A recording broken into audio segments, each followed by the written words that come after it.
Assalamualaikum warahmatullahi wabarakatuh. Perkenalkan, nama saya Jumasari.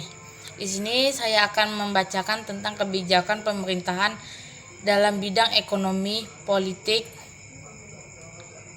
Di bidang ekonomi, kondisi ekonomi Indonesia pada awal kemerdekaan pada akhir kependudukan Jepang dan masa awal berdirinya Republik Indonesia, keadaan ekonomi sangat kacau.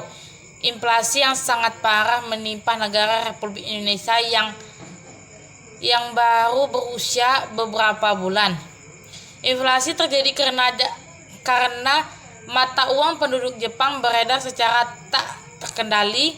Alasannya pihak Belanda melakukan beberapa seperti berikut: mencegah masuknya senjata dan peralatan militer ke Indonesia, mencegah keluarnya hasil perkebunan milik Belanda dan milik perusahaan asing lainnya, melindungi bangsa Indonesia dan tindakan dan perubahan yang dilakukan oleh bukan bangsa Indonesia. Ada beberapa langkah yang diambil pemerintah dalam bidang perekonomian.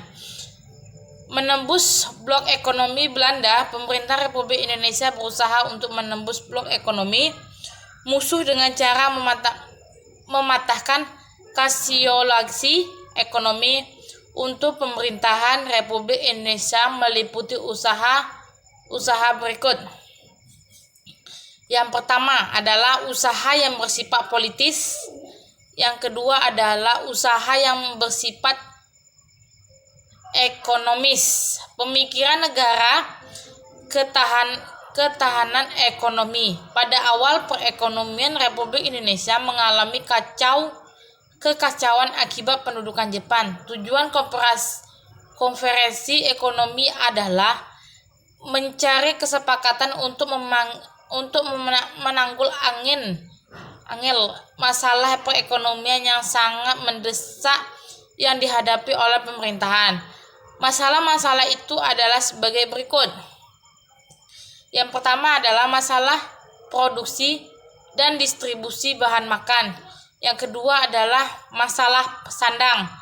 Yang ketiga adalah status dan administrasi perkebunan. Kedua adalah dalam bidang birokrasi.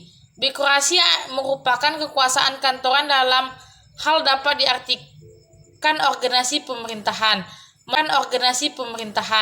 melalui kantor-kantor yang dibentuk sehingga pemerintahan Indonesia dapat menjalankan roda pemerintahan, pemegangan dan pelaksanaan pemerintahan antar wilayah.